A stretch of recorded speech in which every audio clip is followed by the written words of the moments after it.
All right, Chad, you guys ready? So, welcome the blue Gunlancer. Got a change recently again at the latest PTR note. So, we have to go over it again. The reason why is because the combat readiness engraving got a buff where instead of 20%, it's 25, 27, and 30%. However, the stacks that you get is 4, 5, 6 here and 2, 3, 4 here. It got decreased, but the reason why it decreased is because they got a huge QOL buff here, which is usually you're supposed to get hit to get the stack of the bonus damage, but you can attack and get hit at the same time to get the stack. So for example, if I go on combat stance and I hit him, I get that stack now. I get the combat readiness stack very easily, right? I get that combat readiness stack here, which is super nice. So the QOL is nice, and we were testing, so I had to test out like the rotations and stuff, and also test out what are the engravings. People have been asking combat readiness 3 or combat readiness 1.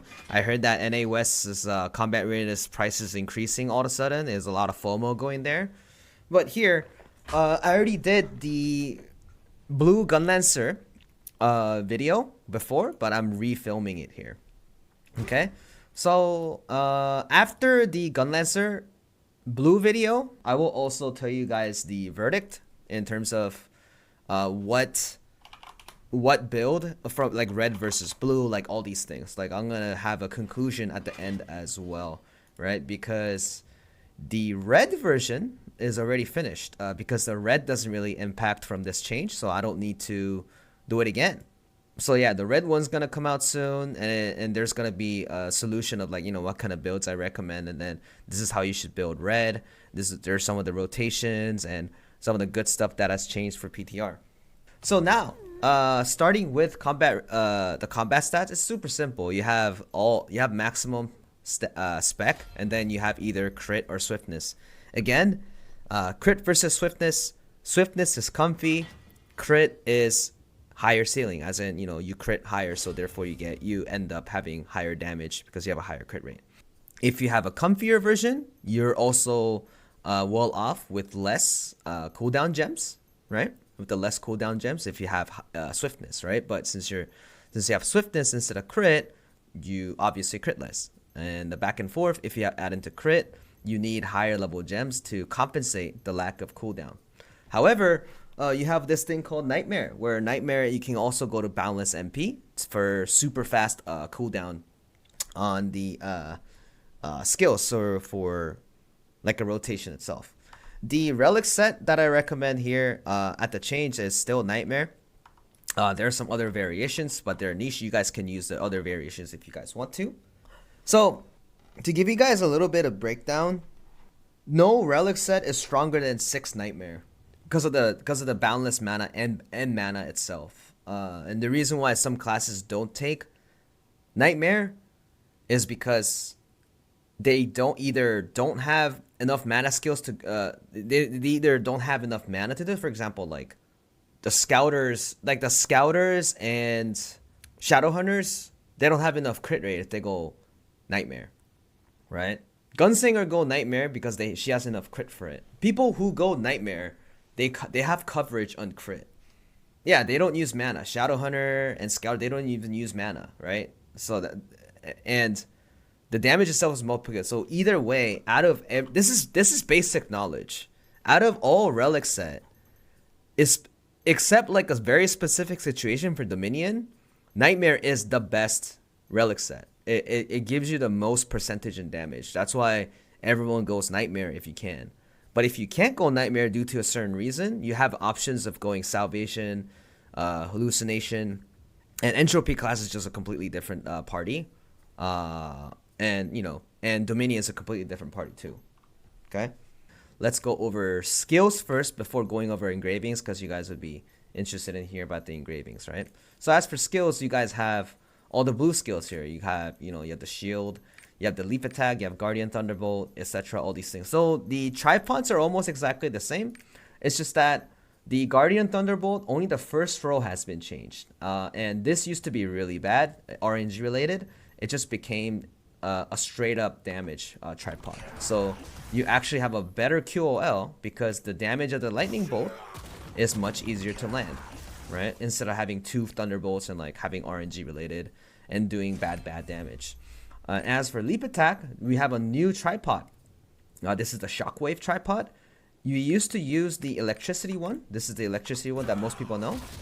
So the electricity is very important because you notice that there are additional ticks. And in order for the additional tick, all the additional ticks need to land within bash range. That's why you usually go bash and then you press W as your next skill as you can. Or when you do a certain skill, you do E and then your W to land all your lightning ticks within bash range, right? But it seems like the last tick doesn't work. That's why you always have to start with a W to land it properly, right? If you do it right away, you know, before the bash ends, you got that last tick in. However, this lightning thing is pretty bad because what if the boss moves around, right? So therefore, one of the QOL change that they also got, which it increases the DPS for live battle, is the shockwave. If you look at the shockwave here, let me show you the difference. If you end the shockwave, it's 2 ticks now. It's super good. It's 2 ticks. It's only 2 ticks. So therefore, you can do your Q, E, W. All that stuff will be damage, will be condensed and applied with the ready attack buff, which is super nice, right? So you'd be Q, E, W. So that's like the QOL changes that the blue Gunlancer has got. And, you know, ending up with the A skill, the same thing. Now, you know, all this stuff is about the same. So you have the highest skill wind on the leap attack, and then everything else is just preference related. So I just put a bunch of gale winds on it so that I can activate the skills much faster with a good maneuver. Now you also have the Shout of Hatred and Nilasha. The reason why I don't put any rune here, because I want to activate Boundless Mana as fast as I can, even though I have the support buff enabled here. All right, this is the support and this is the yearning simulation. Now, after, yeah, so all the tripods the same. The damage tripod, same thing. The cooldown, and then the damage tripods, and the lightning, everything. And then this is the damage tripods, and you have this particular thing. It's either the shield or the maneuver. I recommend the maneuver because blue Gunlancer is slow, so it's actually good to use this as a maneuver skill to run around, maneuver around the raid battle. Okay. Now let's go over, you know, the other stuff. All the tripods are basically the same. You guys will probably know which tripods to take. The cooldown related tripods, and you know, you have the cleanse or you have the additional defense if you happen to be in a raid where you don't need to take cleanse, right? So all this stuff is solid, and now you have an option to either take the shield charge, shield bash, which is the cooldown, and then you have the range, and then you have the double hit, right? So this particular skill can also be equipped with Dash Upper Fire, because Dash Upper Fire is a really nice skill. So you can put that as level 7, and then you have the cooldown, and then you can just have a range because you're not using this as like a damage skill. So if I happen to put this here and have, you know, you can have a Gilwyn rune, or you can also put in something like, you know, Overwhelm. Anything happens. And if you do that, you can actually put your bash to level 10. And if you put bash to level 10, you get to put the range buff on it too, because this range buff is nice, right? But if you want that big deeps, you will need to put this down here and then put this to 12. So I'm going to, you know, with an example case, I will just show you this with the other the skills in it for maximum damage, right? Because we're just here to test out damages. So we'll just be back here. And as for gems, you know, you also have an option to have a damage gem for the shield bash, right? The shield bash here. And then you have the cooldown gems for the 4 major skills, and then you have it on bash and you have it on Nilasha. The taunt, you can put it on taunt or you can put it on Nilasha. It doesn't really matter, honestly. They're like all same. Or you can actually take this away. And if you have Dash Upper Fire, you can have both Nilasha and taunt. So you can rotate your synergy, you can rotate your shield. But this is all preference field. Now, your bash gem is the most important. You can have it as level 10. if you have last level 10, some of the other ones can be like 9s and 8s and 7s.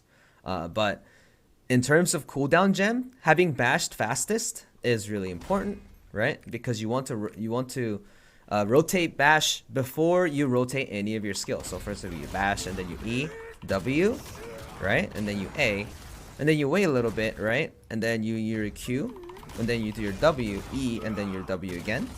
And then you use your S skill, right? So as you notice here, these two skill, A and S skill, is not really important on the cooldown gem.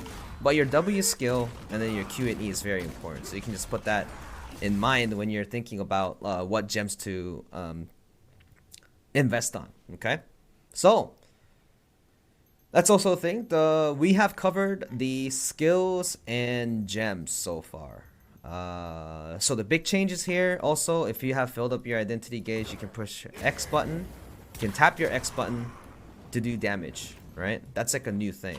But honestly, when you're using this skill, who's gonna be inside this range? So in terms of the community, like, you know, they really don't like it, but you know, they gave you something. They give you something. They give you additional damage that you could do, right? But you don't put this into a cycle because this has about a minute 30-second cooldown. They did add like a gem for that, but I have no idea why they have a gem for this. But you know, it is what it is. So a fun play would be like, you know, let's say a big attack is coming from, like, let's say Broshaza Gate 4. You know, you add it in. You know, people take hits, people take hits, people take hits. You do additional damage based on how many people you defend. So it's like a fun little gimmick that you can do as a blue Gunlancer. So might be not as boring as it could be, right? Okay. So there's that. And what else is there? That's about it. That's about it for their sales. It's very simple. Let's talk about the rotation a little bit. Rotation is exactly the same. So you do Q, you land your Bastion, and then the shield chart, you do your leap strike, and then you do your A skill, and your bash is gone, right? So you wait for your bash, and then you do your W again, and then you land your skill. And then the good thing part of it is the bash is, instead of 5 seconds, it's 6 seconds now. So since it's 6 seconds, you're actually not stressed out to do perfect rotation anymore. So if I just do this here and then land my Guardian Thunderbolt, I still have an additional 1 second, so I can actually land this shield. Before you couldn't, you weren't able to add this damage in there. So having this particular skill is an option now to do more damage. Right? It's just that your bash you would need to do your counter with bash, and it's the shorter bash range because you put this as level 12. If you put this as level 10, I think in Korea, even in Korea, you don't have enough skill points to put this as level 10. And then, you know, you can't really put this as level 7 either, right? So you just put this as level 12 and put bash as level 7. Which is Smoach, but that it is what it is. There's another option where you just don't take this skill at all, and then take Dash Upper Fire, and then take level 10 Bash. That works as well, okay? Since for leap attack, since I have the cooldown, you can rotate this thing twice. So you go, so the actual rotation again is Q, E, and then you do your leap attack, and then your Guardian Thunderbolt. This skill can land in within the Bash range now, which is very nice. And then you wait for that cooldown again because... So you wait for that cooldown again to have your bash back. So you have the leap attack, Guardian Thunderbolt, and then you have your bash. You have your double hit, and then your bash comes back cooldown, and you use it again. And then leap attack, and then your charge, shield charge, and then you do your R again, and then your bash comes back again, right? And then W again, and then A, right? And then you do your shield charge again, the shield bash again, like this, and then you rotate again. Okay. And when you hit Boundless Mana after the change, what's a real cool thing about Boundless Mana is your bash comes back before the buff, because buff is now 6 seconds, which is really nice. So when you go to Boundless Mana, you're free to do pretty much anything. Just as soon as you see the bash coming back, just keep using that bash for that buff. And then when you're back with the actual full mana, you go back to your rotation again. That's how it usually works. So when you have a staggered boss, you kind of hope to use your skills and go boundless mana and just squeeze in a little bit more DPS. Okay, so this is how it works. This is how it works. And then when you go into boundless MP, the good part is that you get the additional attack speed, movement speed, you got the cooldown, so you get to spam a lot more skills. So this is what you have. The rotation and everything just didn't change as much. Now let's get to the juicy part. The builds. So you guys heard about the combat stats again, so I will go over it once more. Now we have an option of going level 3 combat readiness and then level 3 adrenaline. So the main 4 engraving that I usually recommend is these 4. You have Grudge, Curse, Stall, Stabilized Status, and Barricade. These 4 engravings are just flat DPS engravings that are real solid. And then you have an option of adrenaline and combat readiness now. There are some other niche builds where you can take out Stabilized Status and add in something else, but it's not going to impact your DPS significantly. I haven't seen a really big change. So these are the flat DPS engravings, and then you have your adrenaline for crit rate, and then you have your combat readiness class engraving. Now, super cool part is blue Gunlancers have another higher ceiling, which is 5 3s in a 2 with an ancient accessory plus a 9/7, which is Grudge, Barricade, Curse, Doll. You have Stabilized Status, Combat Readiness, and then Adrenaline level 2. This is the highest DPS. This is theoretically the highest DPS ceiling, but have minus 5% crit rate than usual. So based on your luck, it is what it is. But since you have one more Adrenaline, as in level 2 Adrenaline, you got crit more. The problem is you can't do Spec Swift for this, because if you do Spec Swift and have level 2 Adrenaline, your crit rate is pretty smudge. Your crit rate is way too low. So testing this particular build here, right? You have this particular build now, which is the highest ceiling, right? So this is the support, and this is the adrenaline level 2, and then you have level 3 combat readiness. So if you happen to have an adrenaline stone, you're in luck, because you can actually have an even higher ceiling in terms of damage. I mean, before going to talk about damage more, you don't play Gunlancer as damage anyway. But you know, people would like more damage, right? So, but it's like a disclaimer, because if you're trying to play Gunlancer for DPS, you're playing the wrong class, and I'm pretty sure everyone knows that too. So, let me just test this out here.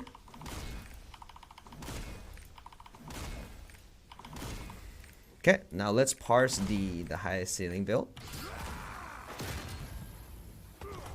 Right, this is the rotation, right?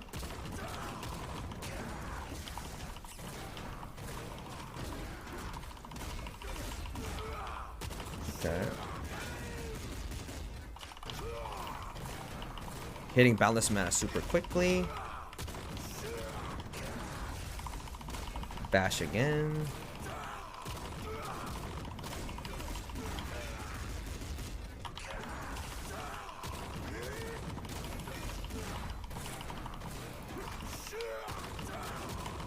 You're always in that buff range. So if you're in boundless mana, just you can piano the whole thing.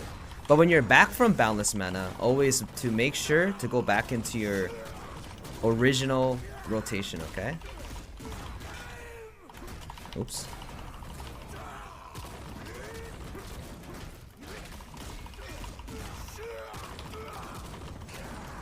Okay, now we have it there. Now, you know, you hit it about a minute. You have 11 million. So surprisingly, there's gonna be a lot of parses, and there's gonna be a lot of luck involved, because you only have 32% crit rate, right? Now let's also test out level 1 and then level 3, the regular version, right? The problem is you guys would be interested in the result, because it's actually pretty similar. Let's see.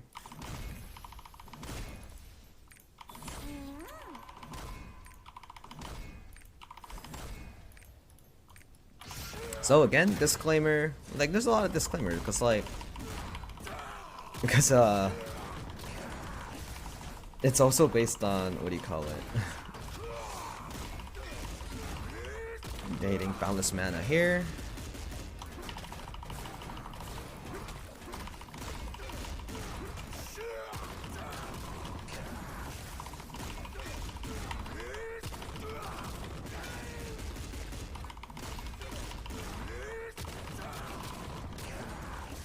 So you probably need to test out more parses, but theoretically by number, you're supposed to have a higher ceiling with level 3 combat readiness and level 2 adrenaline.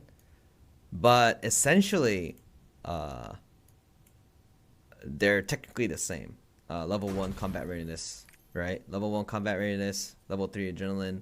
And then if I go backwards, like this, which is level 3 combat readiness and level 1 adrenaline, with crit spec. Let's do it again here.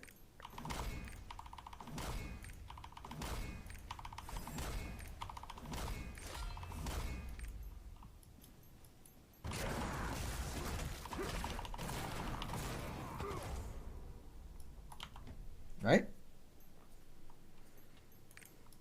Well, technically you have to taunt too. You have to add in taunt too. You're correct. But here's a verdict for me, man. So I've been hitting the scarecrow so many times. So even though, so one thing you guys have noticed, which chat also say, which is a good thing, is not adding taunt in, right? I didn't add taunt in for all 3 of the parses anyway. So to be honest, it's like it's the same thing. But I mean, we can do it again. So usually, since the lack of crit is so low, you know, the general crit rate for GUNLANCER is so low to a point that it's like the numbers are everywhere around there. But if you just look at the sheer numbers, the difference is not that great. So if you have a 9/7 stone, theoretically you have a build that you can actually use. Level 3 engraving on combat readiness.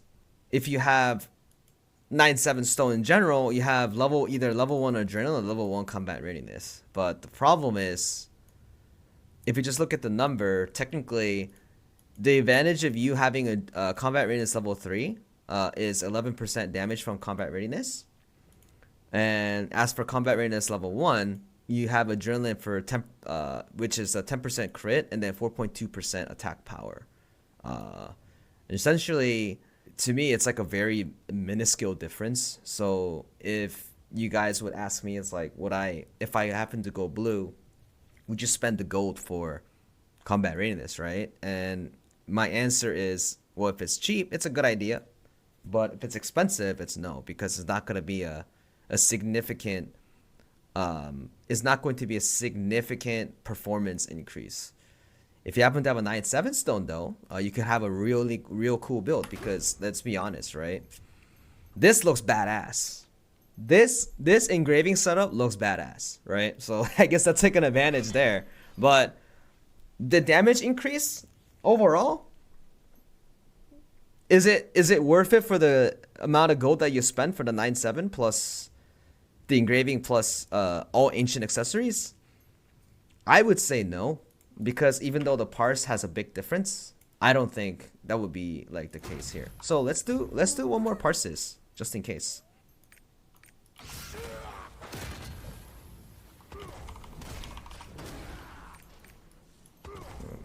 Okay, hold up.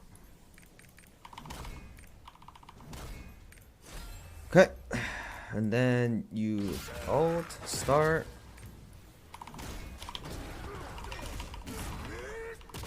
Okay, this is how I'm going to start every time.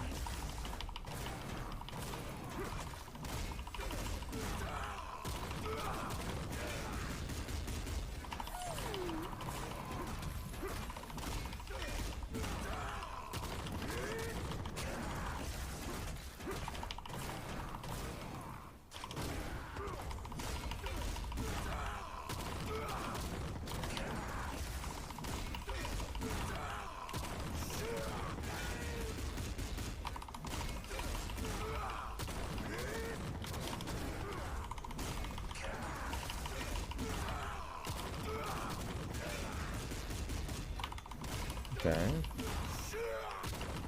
The problem is I can't really squeeze in my R skill because I don't have time to.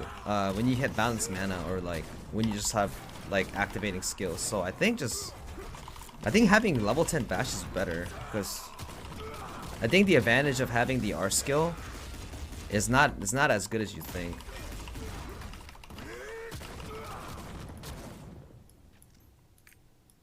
Okay. This is my personal preference, chat, by the way. If I ever play blue, this would be my personal preference because I just noticed I barely use this skill because the rotation itself, it's pretty fast. All right, so let's test it again. So I want to do a parse again with, you know, ability to counter at any time you want. Okay. All right. I'm not going to use the R skill at all.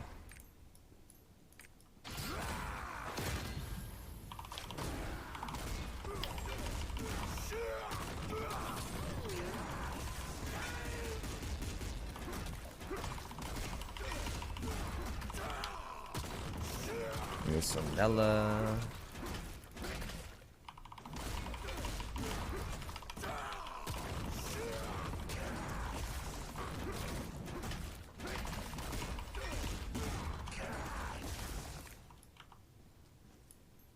I can't tell a difference, chat. All right. Let me try one more time. Okay. Start it. Leap. A. And I can use my R skill, whatever. Q. You can add in some things there. Do some auto attacks. Can use your Nella. This is when you kind of hit boundless mana.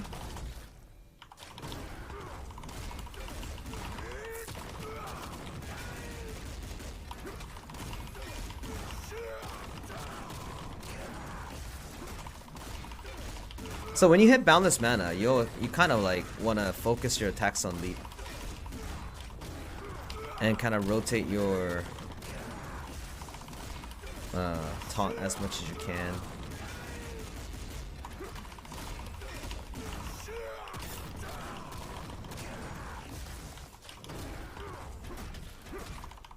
And then when your mana is back, you know, you just go back. So 825, so let's try it again. I mean, technically, you're supposed to have the advantage of having one more engraving.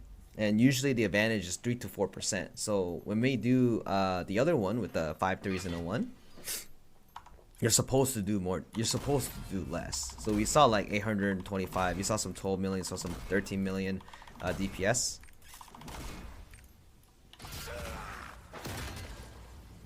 So that one didn't crit. Let's keep that in mind.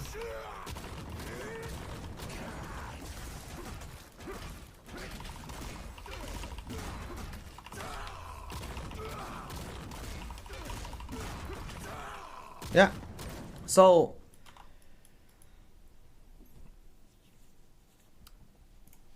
this is since it's theoretically better, if you just do more parses, this build just can't be the same as this build because you just have an extra engraving, and if you have an extra engraving, you're supposed to have more damage. So at the highest ceiling, Ancient at the 9/7, this is the highest build that you can get. So if you're happening to get a real nice 9/7 build, they have an option now. The blue Gunlancers have an option now. Now, is this more than red Gunlancer? We're probably gonna check it out. And in theory, blue Gunlancer should do more damage than red now. And the reason being is because blue does have an advantage being a hitmaster, as in they can just hit it. Red needs to hit on the front all the time, and when you do that after the PTR changed, even if red hits on the front all the time with the rotation that they need to get, considering that they're you know, mana thirsty, right? You can eat the food and everything, whatever, but like in the same point, same environment, same live battle, blue should technically do more. And blue used to not, because of so many RNG issues for like Guardian Thunderbolt, and then you have the leap attack, whatever. These became very concise in terms of animation, very concise in terms of calculating the ticks, and the rotations can become much cleaner because of the buff on the leap attack.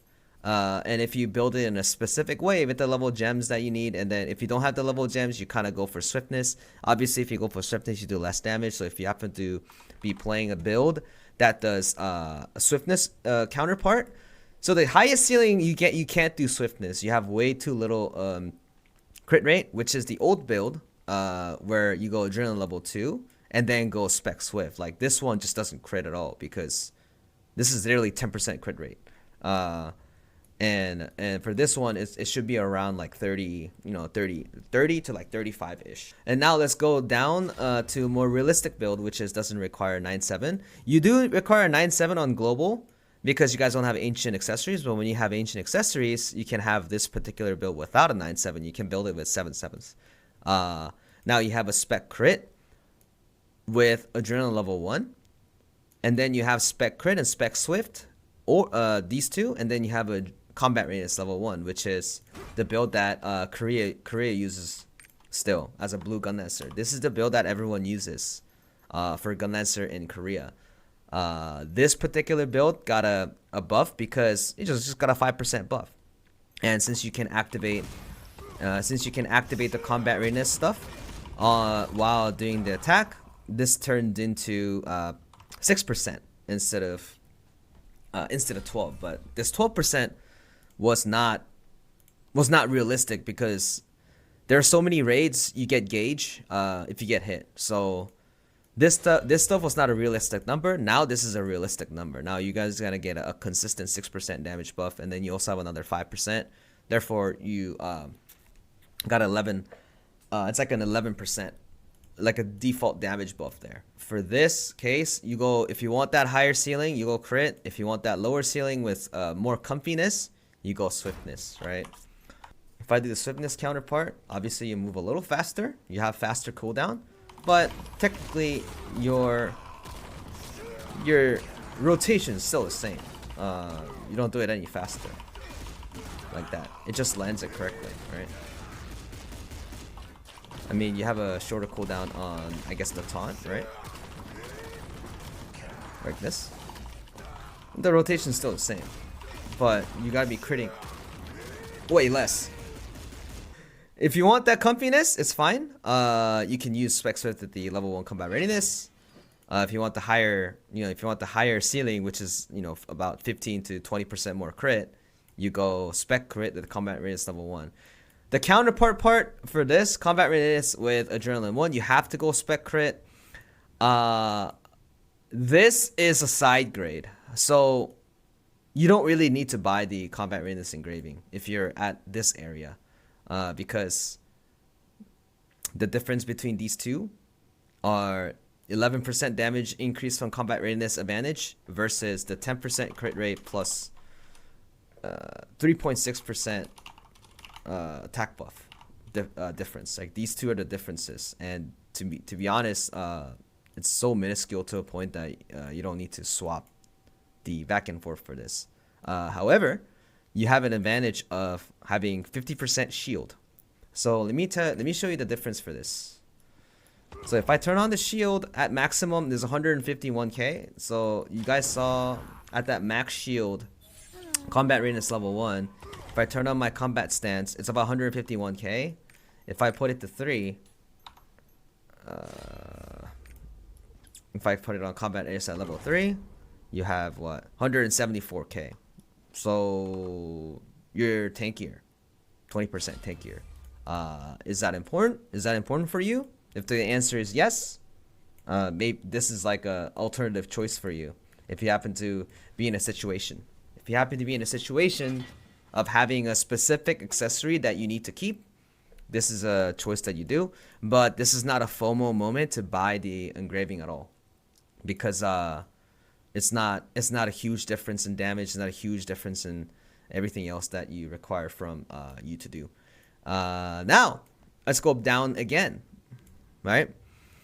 This is the entropy, the red Gunlancer here. This is for an example. Now if you go down to 5.3, since the 5.3.1 is the same, going under is exactly the same too. Any of the builds within 5.3, they're all about the same. Now, the big question is this. In my opinion, if you guys are doing a 5.3, if you're asking if you're gonna do combat readiness 3 or combat readiness 1, I, I honestly think there's no big difference, because let's say you go for combat readiness 3 and then you go spec crit for 5.3, like a solid 5.3, you just get tankier with less damage. It's the same thing. This particular number you see, 25, 27, 30, it seems big, but it's actually not that significant of a difference. So if you happen to have a build, Grudge, Barricade, Curse, Stall, Stabilize, Adrenaline 2 with Combat Readiness 1, this is what most people have. Let me show you an example. This is the build that most people have in NA. This build. This is the build that most people have in NA. Either crit spec or swift spec, right? Counterpart, this is what most people has. And do I switch backwards, as in having level 3 combat readiness? And then you would adjust what? You would adjust something like, you would still have let's say, imagine you take out curse stall, that's even less of a damage. So let's say you have a level 3, and then you have a level 1. What are you gonna have a level 2 of, right? So you can't really choose anything. That would be it, right? And then, well, what would you have? You can have level 2. What would you have a level 1 of, right? So you're kind of like, this is like a legitimate build too, but obviously this one would be just less damage, right? Because your curse stall's missing, right? But this is a legitimate build too. So if you happen to read the book, get a nice accessory, just get a solid 5.3 with an adrenaline on it. Not bad. This is what I would seem to really like. But here, now everyone has just more options to save gold for a legitimate build for 5.3, because people are stressed out about getting 5.3s. If there are more choices, you can have more engravings for it. But essentially, GunLancer, if you just have a 5.3, you're pretty much getting into any raids anyway, because your job there is not to do damage. And damage difference between all of these is minuscule to a point that your DPS is going to cover that for you. You're there to rotate your skills properly, provide proper synergy, and doing destruction and providing Nella. That is your job. Therefore, if you guys are wondering if I should go combat readiness 3 or 1, there's your answer. It's like, doesn't really matter. If you're gonna spend big bucks for it, no. But if you happen to have a 9/7 stone, there's a build. There's another build, a higher ceiling build, waiting for you guys. If you happen to want to play the highest build for GunLancer. Now, the verdict that I wanted to check out, that I haven't tested myself, was this new build. I saw, we saw the parses. We saw a couple of parses. It was like 12, 13 million. And then around at 1 minute mark, we were doing like 800k damage, right? 800 million damage, right? So yeah, the verdict is this is higher. The reason why is because there's so many. So this is where it becomes to preference and consistent versus burst. And again, let me show you. We probably went through this so many times. When you have a DPS window, and this is a cutscene, and then we have 2 DPS windows like this. My particular build, I use my so if I test it here. If I do my full combo,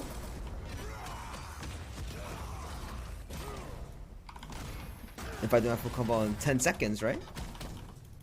This will be 200 million, and then this 18 million, right? If you do a full combo within combat readiness, it would obviously be something like, combat readiness would be something like this, and then red would be something like that, and then you'd be empty.